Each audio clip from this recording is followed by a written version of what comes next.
Hey there crafty friends, welcome back to my channel. Let's add a touch of elegance to our wardrobe with a cozy ruffle hat. In this tutorial, I'll be guiding you in creating this stunning accessory. So let's get started and hook up a gorgeous hat together. These are the materials I'll be using. 2 skeins of polyester yarn. I believe this is chenille and it is a medium weight yarn. If you want your brim to be much more longer, you should add an extra skein of yarn.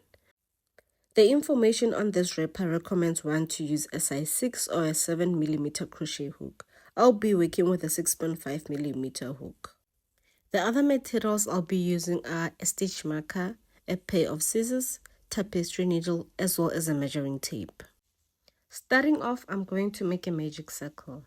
A side note to remember throughout the video is that all round starts with a single crochet, which counts as the first half double crochet. Then the remaining stitches are worked in half double crochet. So work a single crochet, count it as your first half double crochet. Then work your second half double crochet. Take your stitch marker and place it on top of the second stitch that you just made. Then continue working 10 more half double crochet in the ring of the circle. At the end of the round, you should have a total of 12 half double crochet.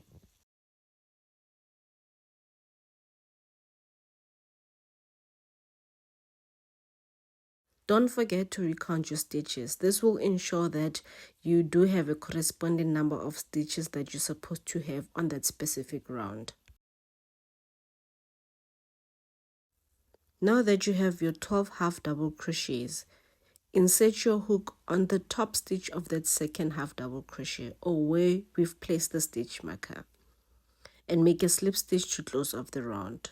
Once you're done, check that you have a loop that's being formed when you are working your slip stitch. It should not be too tight, or it should be more or less the same size as the previous loops of the previous stitches that you made. Fasten off by making one chain to secure the round and pull it tight and remove your stitch marker.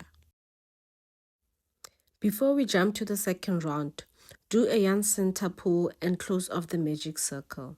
I would advise that you pull gently to avoid the yarn snipping or breaking into two and you having to start all over again. Now let's move on to round 2.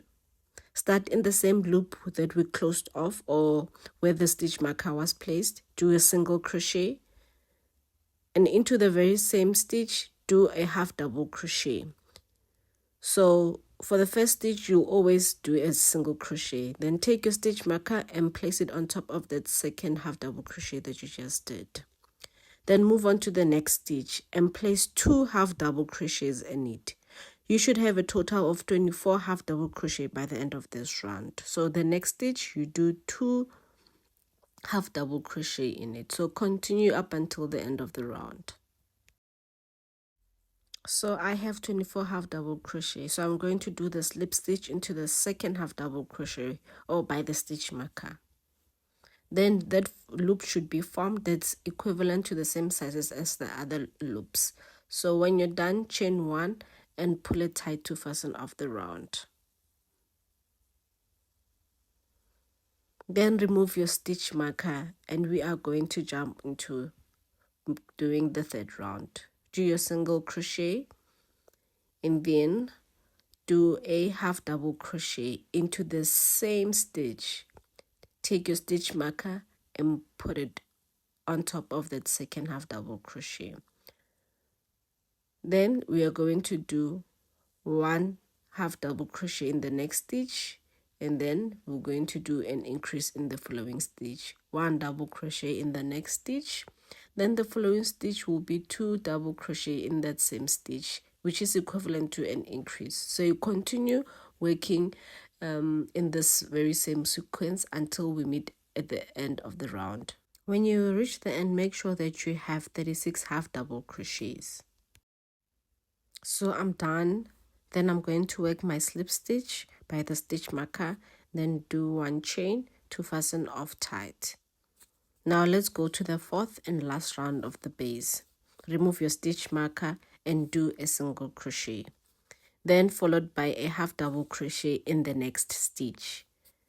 Then in the third stitch, we are going to do an increase. So we are going to do 2 half double crochets in the same stitch. Always remember to place your stitch marker so into the second half double crochet that you made at the beginning of the round. So on this round, place 2 half double crochet in the next 2 stitches and followed by an increase. Continue until the end of the round. Then remove your stitch marker to close off with a slip stitch. Then chain 1 and pull tight. So this is how your 4 rounds of the base should look like. Take your measuring tape and measure the diameter. It should give you 6 inches or 6.5 inches. If the diameter is less than that, I would say size up your crochet hook, or size down your crochet hook if the diameter is more than 6.5 inches. So for the next 5 rounds of the body, just place single half double crochets in each and every stitch with no increases in order for the head to form like a bucket or a dome-like shape. So work the 5 rounds, and I'll also do that off camera, and I'll meet you at the end of the round.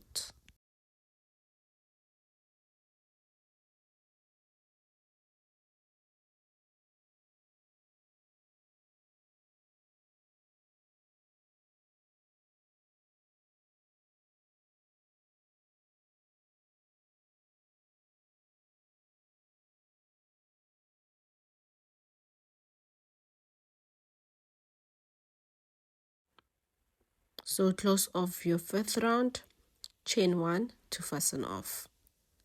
So this is how your work should look after you've done the base and 5 rounds of the body. It is also giving a seamless finish on every round where we joined with the slip stitch. You should not be able to tell where the beginning meets the end for each and every round. And now take your measuring tape, and we are going to measure the body. It should give you 3.5 to 3.75 inches long. I prefer mine to be 3.75, so I'm just going to add 1 more round to reach my desired height. So this is 3.5. So I'm going to work 1 extra round to add on the height, and it will be in single crochets. So I'm going to place a single crochet in each and every stitch of this round. If you prefer your height to be 4 inches, I would recommend that you continue and do an extra round of half double crochets. So I'm going to do this up until the end of the round.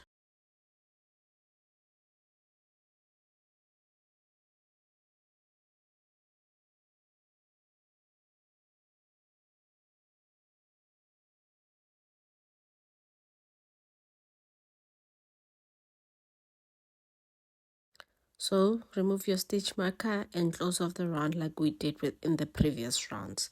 And we are going to start working on the brim thereafter.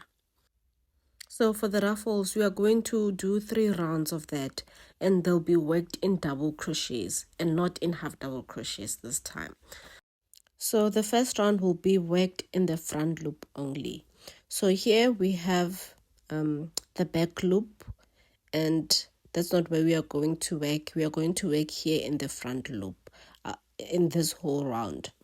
So the first stitch will be a single crochet followed by a chain, and this will count as your first double crochet. Then do the second double crochet in the same stitch.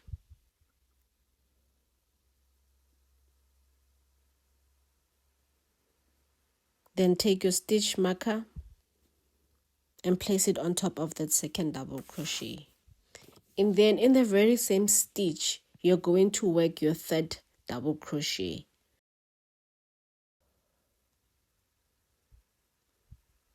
Then move on to the next stitch. Then place 3 double crochets in that space, in that stitch space. And remember to always work in the front loop only in the specific round. So the sequence for this round is placing 3 double crochet in each stitch up until the end of the round. So continue working your 3 double crochet in each and every stitch all the way around up until the end. This might take a while to finish, so just be patient. You can pause the video and also work the stitches off camera.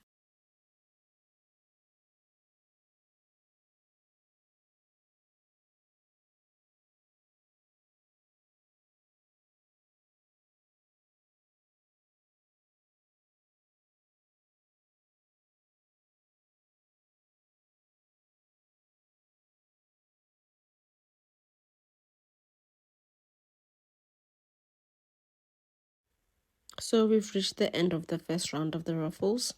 Remove your stitch marker to close off the round and fasten off with the chain 1. So far the ruffles looked very clustered and they are taking shape. So let's move on to the second round of the ruffles. So do your single crochet followed by a chain, counting this as your first double crochet. Then do the second double crochet in the same stitch. Place your stitch marker on top of that second double crochet.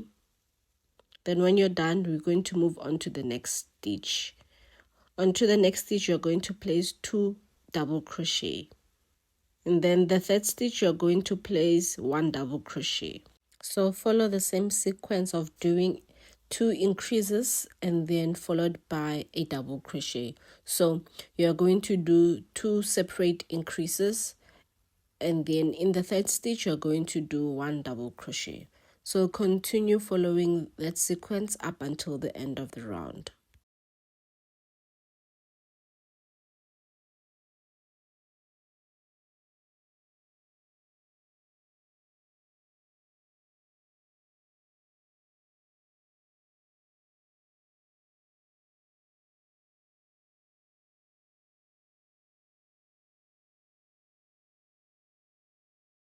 So we've reached the end. Remove your stitch marker and close off your second round. Then from here on, we are going to move to the third round, which most likely would be the last round for most of you. If you feel like you want your brim to be much longer, I would say continue going on to the fourth round. But for me, this is the third round and most probably the last round. So just close off and then let's move on to the third round. So place 1 double crochet in each and every stitch of this round with no increases at all. So in this round we are going to work double crochets in each and every stitch all the way around with no increases. So do that. You know you have to always start with a single crochet and then a chain 1. That counts as your first double crochet. Then continue all the way around working your double crochet in each and every stitch. Remember to always place your stitch marker onto the second double crochet that you made. That's where we are going to close off our round. So this is how much yarn I'm left with. I hope it will be enough to finish this round. If I end up having leftover yarn after this round, I will continue on to the fourth round, most probably doing like single crochet because I wouldn't know what to do with the leftover yarn, just placing it in the house. It will be just too little for me. So we've reached the end of round 3 and we are going to close it off with a slip stitch. Then remove your stitch marker and do your slip stitch, chain 1 to fasten off the round. So this is how the head looks. It looks done. It looks stunning. I'm happy with it. And let me just put the stitch marker here so that my head shouldn't unravel. So I normally space out my ruffles evenly just to form a specific shape or a design when I wear my hat. You don't have to do that if you don't want. You can just leave them untidy and messy like that. There's also a design on its own. But yeah, that's totally up to you. And from here, you just space them out the way you want and you will be done. If in my case, I still have leftover yarn. I am going to take it and crochet one more round, depending on how much yarn is left. So this is little yarn for me. What I can do is crochet single crochets all the way around with the hope that it will finish. If it doesn't finish, that's also okay. But just for the purpose of this video, I'm just going to continue and crochet this yarn and finish it with single crochets on my head. But if that's not what you need, you can just cut off your yarn and sew in or weave in the ends. Then you will be done. So just to show you the height of the brim, take your measuring tape and it measures 2.5 actually. Yeah, it's about like 2.5. So if I add that one round, it's going to be 2.75 inches. So it's totally up to you how long you want your brim to be. If you have an extra skein of yarn, continue with your ruffles. If you want them to cover your eyes, go ahead. Just make more rounds with no increases and your head will be perfect. So this is where my yarn ended. It was just a small piece that's left for me to do the single crochet, so it's okay with me. This part will be at the back of my head, and what I'm going to do is finish off and do a seamless finish here at the end. So let me do one more stitch and see how much yarn is left for me to work. I don't think that will work, so yeah. So I will end here. So I'm going to take my darning needle and just do a seamless finish here at the end. Continue watching as I won't be able to explain how I'm doing it. There should be more videos of how to do a seamless finish at the end, but yeah, I'm just going to take my darning needle and do a seamless finish. If you understand what I'm doing, just continue watching up until the end.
When you are done sewing your ends, take your pair of scissors or your cutters and remove the hanging yarn. Then that will be the end of it. So thank you so much for watching until this far. If you did enjoy this video and it was much helpful for you to make your cozy ruffle head, please give it a like, or you are more than welcome to leave a comment and also give it a share. Don't forget to subscribe to my channel and switch on those post notifications so that you know when I drop my next video. If you get to crochet your head following this tutorial, I would appreciate a tag on the social so that I can get to appreciate your work and share it to my stories.